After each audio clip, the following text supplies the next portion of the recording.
بسم الله الرحمن الرحيم.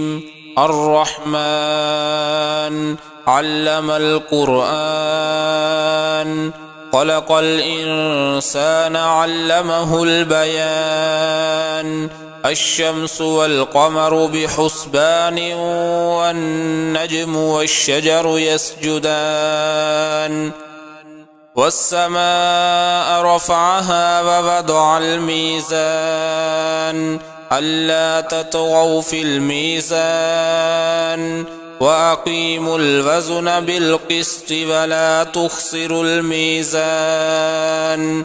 والأرض وضعها للأنام، فيها فاكهة والنخل ذات الأكمام، والحب ذو العصف والريحان.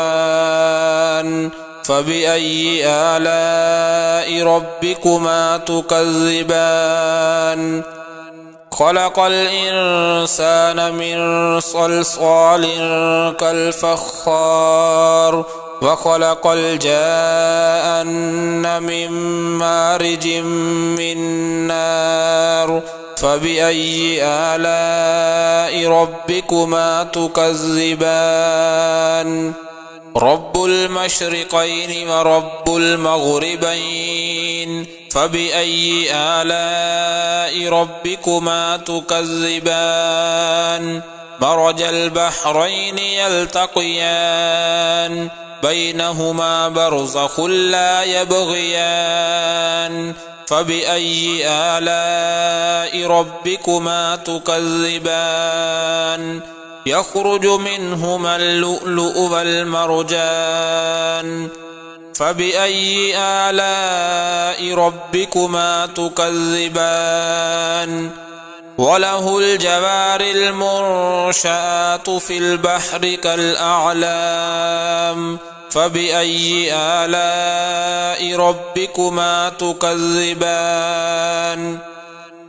كل من عليها فان، ويبقى وجه ربك ذو الجلال والإكرام. فبأي آلاء ربكما تكذبان؟ يسأله من في السماوات والأرض، كل يوم هو في شأن. فبأي آلاء ربكما تكذبان؟ سنفرغ لكم أيها الثقلان. فبأي آلاء ربكما تكذبان؟ يا معشر الجن والإنس إن استطعتم أن تنفذوا من أقطار السماوات والأرض فانفذوا، لا تنفذون إلا بسلطان. فبأي آلاء ربكما تكذبان؟ يرسل عليكما شواظ من نار ونحاس فلا تنتصران. فبأي آلاء ربكما تكذبان؟ فإذا انشقت السماء فكانت وردة كالدهان. فبأي آلاء ربكما تكذبان؟ فيومئذ لا يسأل عن ذنبه إنس ولا جان. فبأي آلاء ربكما تكذبان؟ يعرف المجرمون بسيماهم فيؤخذ بالنواصي والأقدام. فبأي آلاء ربكما تكذبان؟ هذه جهنم التي يكذب بها المجرمون، يطوفون بينها وبين حميم آن. فبأي آلاء ربكما تكذبان؟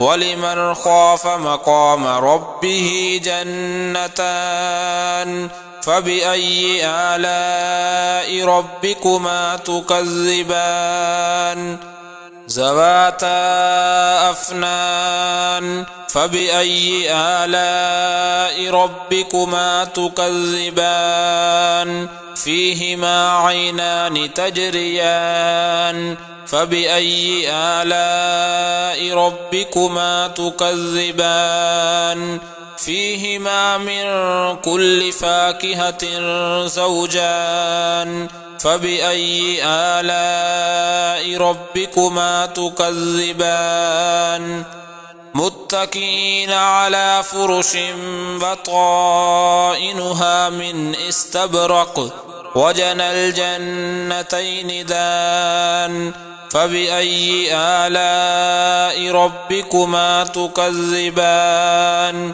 فيهن قاصرات الطرف لم يطمثهن إنس قبلهم ولا جان فبأي آلاء ربكما تكذبان كأنهن الياقوت والمرجان فبأي آلاء ربكما تكذبان هل جزاء الإحسان إلا الإحسان فبأي آلاء ربكما تكذبان ومن دونهما جنتان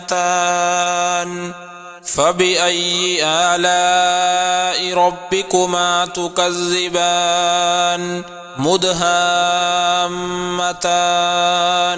فبأي آلاء ربكما تكذبان فيهما عينان نضاختان فبأي آلاء ربكما تكذبان فيهما فاكهة ونخل ورمان فبأي آلاء ربكما تكذبان فيهن خيرات حسان فبأي آلاء ربكما تكذبان حور مقصورات في الخيام فبأي آلاء ربكما تكذبان لم يطمثهن إنس قبلهم ولا جان فبأي آلاء ربكما تكذبان متكئين على رفرف خضر وعبقري حسان فبأي آلاء ربكما تكذبان تبارك اسم ربك ذي الجلال والإكرام